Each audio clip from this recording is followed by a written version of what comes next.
అందరికీ నమస్తే అండి. ఒక ఎమర్జెన్సీ ఇంపార్టెంట్ బ్రేకింగ్ అండి. నాకు తెలిసి మెయిన్ స్ట్రీమ్ మీడియాలో అయితే రావడం లేదు. ఎందుకంటే కొత్త ప్రభుత్వం కదా, ఈ ప్రభుత్వానికి సంబంధించి ఇటువంటి వార్తలు బయటకు రాకుండా ఉంటే బాగుంటుంది. ఎందుకంటే టెన్షను, మొత్తం మీడియా ఫోకస్ అంతా ఆ ఊర్లోనే ఉండడం, ఆ ఇష్యూ మీద ఉంటే ప్రభుత్వానికి కొంచెం టెన్షన్ ఉంటుంది. కొత్తగా మంత్రివర్గం ఇప్పుడే కొలువు తీరారు, కొత్త ఎమ్మెల్యేలు ఇంకా ప్రమాణ స్వీకారం కూడా కాలేదు. ఆ టైంలో ఈ ఎమర్జెన్సీ ఇటువంటి బ్రేకింగ్స్ అంటే ఇబ్బంది పడతారని మెయిన్ స్ట్రీమ్ మీడియాలు ఇటువంటి వార్తల జోలికి వెళ్ళవు. కానీ నాకు తెలిసిన సమాచారం మేరకు నేను ఈ వీడియో చేస్తున్నాను. నాకు అందిన సోర్సుల మేరకు నేను ఈ వీడియో చేస్తున్నాను. కొంచెం ప్రభుత్వ పెద్దలు ఒకసారి గమనించి పరిశీలించుకొని అలర్ట్ అయితే మంచిది. నాకు అంటే మేబీ ఇది పూర్తిగా నిజమా కాదా అనేది అక్కడ అధికారులు తేల్చుకొని ఇమీడియట్గా రెస్పాండ్ అయితే మంచిది. తుని నియోజకవర్గం, తొండంగి మండలం, ఏవి నగరం అండ్ కొమనాపల్లి, ఈ 2 గ్రామాల్లో హెల్త్ ఎమర్జెన్సీ ఉంది.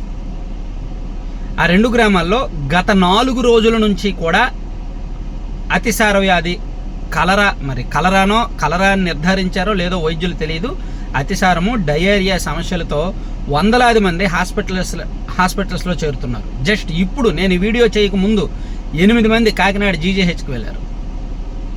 అలాగే కాకినాడ ట్రస్ట్ హాస్పిటల్లో ఒక 15 మందో 20 మందో ఉన్నారు. కాకినాడ జీజీహెచ్లో ఆల్రెడీ ఐసీయూలో 30 మంది ఉన్నారు.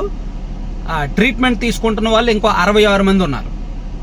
వీళ్ళే కాకుండా మరో ఇతర చిన్న చితకా హాస్పిటల్లో ఇంకొక 20 మంది ఉన్నారు. ఓవరాల్గా 150 మందికి పైగా ఈ ఎమర్జెన్సీ, హెల్త్ ఎమర్జెన్సీతో కలరా అని అంటున్నారు. మేబీ కలరా కావచ్చు, అతిసారం, డయేరియా, ఏదైనా దానికి ఏ పేరైనా పెట్టవచ్చు. కానీ హెల్త్ ఎమర్జెన్సీ అనేది వాస్తవం. ఆల్రెడీ ఒక ప్రాణం పోయింది, 3 రోజుల కిందట ఒక ప్రాణం పోయింది. ఆల్రెడీ మరో 2 సీరియస్గా ఉంది. ఇంకో 4 పరిస్థితి కూడా కొంచెం విషమంగానే ఉంది అంటున్నారు. కాకినాడ జీజీహెచ్లో ఉన్నవారి పరిస్థితి, ట్రస్ట్ హాస్పిటల్లో ఉన్నవారి పరిస్థితి కొంచెం ఎమర్జెన్సీగా ఉంది అంటున్నారు. మేబీ మెయిన్ స్ట్రీమ్ మీడియాలు ఈ వార్తలు కవర్ చేస్తున్నారని నేనైతే అనుకోవట్లా. చెయ్యరు, ఇటువంటి వార్తలు చేయరు. ఎందుకంటే కొత్త ప్రభుత్వం, అది తుని నియోజకవర్గం, ప్రతిష్టాత్మకమైన నియోజకవర్గం.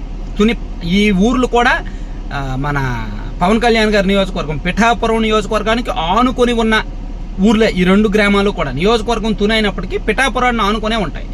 ప్లస్ ఈ డిపార్ట్మెంట్ కూడా పవన్ కళ్యాణ్ గారికి చెందింది, గ్రామీణాభివృద్ధి, తాగునీటి సరఫరా. కాబట్టి అక్కడ తాగునీటి సమస్య కారణంగానే ఈ సమస్య వచ్చినట్టుగా నా దృష్టికి వచ్చింది.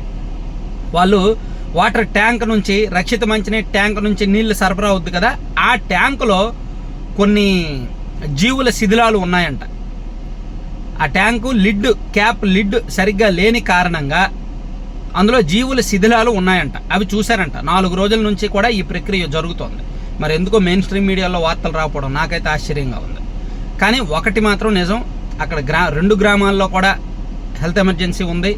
అధికారులు ఇక్కడ వెళ్తున్నారు, కాకినాడ జీజీహెచ్లో పరిశీలిస్తున్నారు, ఉరుకులు పరుగులు పెడుతున్నారు, వైద్యులు చాలా సీరియస్గా తీసుకుంటున్నారు. అక్కడ లోకల్లో ప్రజాప్రతినిధులకు తెలుసు, కానీ దీని మీద మాట్లాడడానికి అందరూ భయపడుతున్నారు, దీని మీద చర్చించడానికి అందరూ భయపడుతున్నారు. కానీ అందరూ భయపడితే ఇంక మరి అలర్ట్ అయ్యేది ఎవరు? ఆ ఊర్లో వెళ్ళి పరిస్థితి చక్కదిద్దేది ఎవరు? ఆ ఊరికి వాటర్ ట్యాంకర్స్, వాటర్ సప్లై మార్చేది ఎవరు? ఎవరో ఒకరు విషయాన్ని బయటకు తీసుకురావాలి కదా, ప్రభుత్వ పెద్దలను అలర్ట్ చేయాలి కదా. అందుకే ఆ బాధ్యత నేను తీసుకున్నా. నేను వైద్యులతోనే మాట్లాడా, అక్కడ ట్రీట్మెంట్ చేస్తున్న వైద్యులతోనే కొంతమంది మాట్లాడా.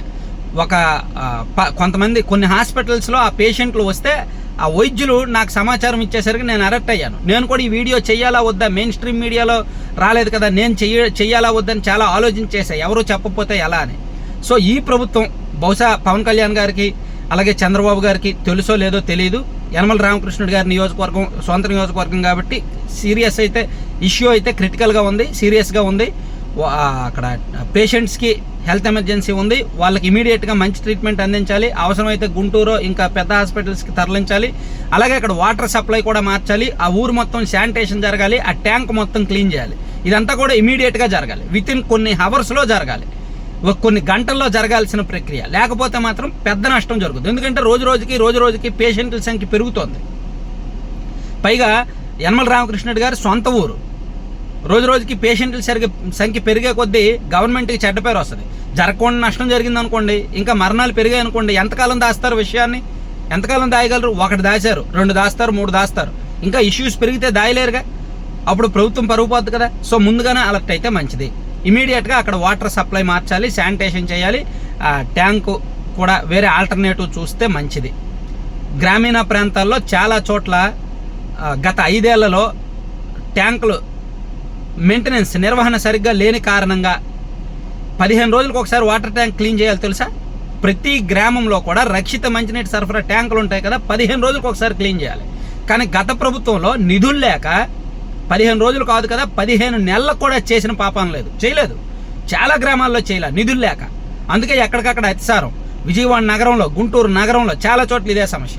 సో ఇప్పుడు ఇది మారుమూల పల్లి కాబట్టి మెయిన్ స్ట్రీమ్ మీడియాలు ఫోకస్ పెట్టట్లేదు. ఇమీడియట్గా ఫోకస్ పెట్టాలి అని ఆ ఊరు తరపున నేను చెప్తున్నా. నేను అవసరమైతే రేపో ఎల్లుండి ఆ ఊరు వెళ్తా, నేరుగా వెళ్ళి అక్కడ పరిస్థితి నేరుగా ఎక్స్ప్లెయిన్ చేస్తాను.